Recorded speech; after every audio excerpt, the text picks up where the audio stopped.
తెలంగాణ సరిహద్దు జిల్లాలోని wine షాపులపై AP effect గట్టిగా పడింది. గత ఏడాదితో పోలిస్తే బార్డర్ షాపుల్లో ఈసారి న్యూ ఇయర్ హంగామా కనిపించలేదు. ఇప్పటికే లిక్కర్ డిపోల నుండి స్టాక్ తెప్పించుకున్న వైన్ షాపుల యజమానులు ఆశించినంత అమ్మకాలు లేకపోవడంతో డీలా పడ్డారు. ఏపీలోని కూటమి ప్రభుత్వం బ్రాండెడ్ లిక్కర్ ను తక్కువ ధరలకు అందుబాటులోకి తేవడం ఇందుకు ప్రధాన కారణం. ప్రధానంగా ఉమ్మడి ఖమ్మం, నల్గొండ, మహబూబ్ నగర్ జిల్లాలో ఎక్సైజ్ డిపార్ట్మెంట్ ఆదాయంపై ఎఫెక్ట్ పడిందని తెలిసిందే. ఏపీలో చీప్ లిక్కర్ రేటును తగ్గించి క్వార్టర్ను 99 రూపాయలకి అందుబాటులోకి తేవడం, బ్రాండెడ్ మద్యం క్వార్టర్ బాటిళ్లపై కనీసం 30 రూపాయల వరకు రేట్లు తగ్గించడంతో ఏపీలోని బోర్డర్ వైన్ షాపుల్లో జాతర కనిపించగా తెలంగాణ మద్యం దుకాణాలు వెలువెలబోతున్నాయి.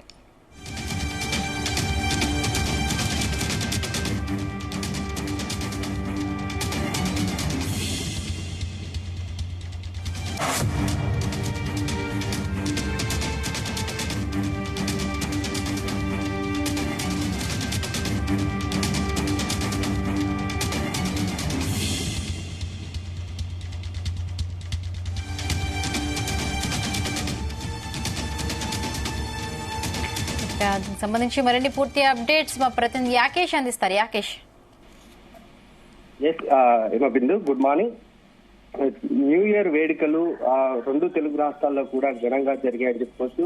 ముఖ్యంగా మద్యం బాబులకు న్యూ ఇయర్ పెద్ద ఎత్తున కూడా సెలబ్రేషన్ చేసుకున్నారని చెప్పుకోవచ్చు. అయితే తెలంగాణలో ఈసారి మద్యం అమ్మకాలు కొంత భారీగా తగ్గినట్టు తెలుస్తా ఉంది. ప్రధానంగా ఆంధ్రాకు బార్డర్ గా ఉన్నటువంటి ఖమ్మం ఉమ్మడి జిల్లా, నల్గొండ, మహబూబ్ నగర్ మూడు జిల్లాలలో కూడా మద్యం అమ్మకాలు తగ్గాయని తెలుస్తా ఉంది. ఎక్సైజ్ శాఖ అధికారికంగా చెప్పనప్పటికీ కూడా అఫీషియల్ గా మనకు అందుతున్నటువంటి సమాచారం మేరకు మూడు జిల్లాలలో కలిపి మద్యం ఎఫెక్ట్ దాదాపుగా 200 కోట్లకు మేర కూడా జరిగినట్టు తెలుస్తా ఉంది. అంటే ఏపీలో పెద్ద ఎత్తున కూడా మద్యం అమ్మకాలకు సంబంధించి గత ప్రభుత్వంలో తీసుకున్నటువంటి మద్యం పాలసీ, ఇప్పుడు కొత్త ప్రభుత్వం వచ్చిన తర్వాత ఏర్పడినటువంటి నూతన మద్యం పాలసీకి సంబంధించి పెద్ద ఎత్తున కూడా అక్కడ మద్యం రేట్లు తగ్గినటువంటి క్రమంలో అక్కడ ఉన్నటువంటి మద్యం ప్రియులంతా కూడా తెలంగాణకు రాకపోవడం ఒక ఎత్తు అయితే, తెలంగాణలో ఉన్నటువంటి అంటే మహబూబ్ నగర్, ఖమ్మం, నల్గొండకు సంబంధించినటువంటి మద్యం ప్రియులంతా కూడా కొంత ఏపీ మీద డిపెండ్ అయిపోయారు. అక్కడ మద్యం ధరలు అమాంతం తగ్గిపోయాయి ప్రభుత్వం, టీడీపీ ప్రభుత్వం వచ్చినాక. ఆ నేపథ్యంలోనే మద్యం ప్రియులంతా కూడా అటు ఏపీకి కొంతమంది వెళ్ళినట్టు తెలుస్తా ఉంది. ఎక్కువగా కూడా ఏపీ పరిసర ప్రాంతాల్లో ఉన్నటువంటి 3 జిల్లాలు కూడా ఏపీ నుంచి కూడా వచ్చి తెలంగాణకు మద్యం తాగే అలవాటు గతంలో ఉండే. ఇప్పుడు అక్కడ ఉన్నటువంటి మద్యం ధరలు తగ్గినటువంటి పరిస్థితులలో ఎక్కువ కూడా ఏపీలోనే మద్యాన్ని సేవించారు. దీంతో తెలంగాణకు వారంతా కూడా రాకపోయినటువంటి నేపథ్యం. తెలంగాణలో ఉన్నటువంటి ఈ 3 జిల్లాల పరిధిలకు సంబంధించినటువంటి మద్యం ప్రియులంతా కూడా ఎక్కువ కూడా ఏపీకి కొంత వెళ్లి మద్యం తాగినటువంటి పరిస్థితి ఉంది. ఈ క్రమంలోనే తెలంగాణకు భారీగా ఆదాయము కొంత అంటే రానట్టు తెలుస్తా ఉంది. 200 కోట్లకు మేర కూడా ఈ క్రమంలోనే కొంత ఎఫెక్ట్ పడినట్లు కూడా మనకు ఉన్నటువంటి సమాచారం.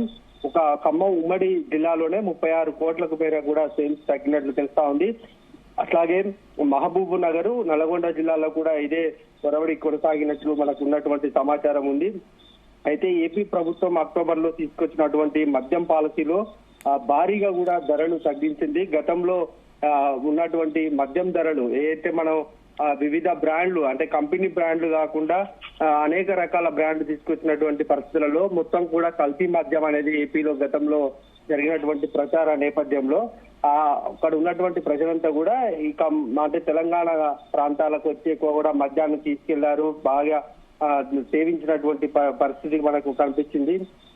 అయితే అక్కడ ఇప్పుడు ప్రస్తుతం ఒక క్వార్టర్ 99 రూపాయలకు దొరుకుతుంది. మిగతా బ్రాండ్ల మీద కూడా దాదాపుగా ఒక్కొక్క క్వార్టర్ పైన 30 రూపాయలకు కూడా తగ్గించినటువంటి పరిస్థితి. అదే మనం హాఫ్ బాటిల్, ఫుల్ బాటిల్ చూసుకుంటే దాదాపు 200 నుంచి 300 రూపాయలు కూడా అక్కడ మద్యంకి రేటు భారీగా తగ్గిపోయింది. దీంతో అక్కడ ఉన్నటువంటి మద్యం ప్రియులంతా కూడా అక్కడ లోకల్ బ్రాండ్లనే ఆశ్రయిస్తున్నటువంటి పరిస్థితి.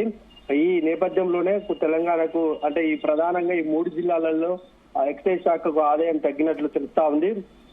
ఏదేమైనా ఈ న్యూ ఇయర్ కొంత ఈ 3 జిల్లాల పరిధిలకు సంబంధించి ఆదాయం మీద ఎఫెక్ట్ పడడం అటు అధికార వర్గాల్లో కూడా కొంత కలవర పెడుతుంది. ఎందుకంటే ఇదే పరిస్థితి కొనసాగితే ఎక్సైజ్ మీద వచ్చే ఆదాయం తగ్గుతుంది అనేది ఒక అంచనా ఉన్నది. గతంలో కూడా మరోపక్క ఎక్సైజ్ శాఖ అధికారులు కూడా చెప్తున్నారు, గత డిసెంబర్ లో భారీగా మద్యము వైన్ షాపులు కొత్తగా ఏర్పడినటువంటి నేపథ్యంలో వీళ్ళంతా భారీగా కొనుగోలు చేశారు. ఆ క్రమంలోనే గత డిసెంబర్ లో ఎక్కువగా మద్యం అమ్మకాలు జరిగాయి. ఇప్పుడు షాపులు ఒక 1 year దాటిపోయింది కనుక పెద్దగా స్టాకును తీసుకోలేదు. అందుకనే కొంత ఆదాయం తగ్గినట్లు చెప్తున్నప్పటికీ కూడా మనకు అక్కడ ఉన్నటువంటి ధరలు తగ్గినటువంటి పరిస్థితులలోనే కొంత తెలంగాణలో ప్రధానంగా ఈ 3 జిల్లాలలో ఆదాయం తగ్గినట్లు కూడా మనకు సమాచారం వస్తుంది. Govind. Okay Akesh, thank you.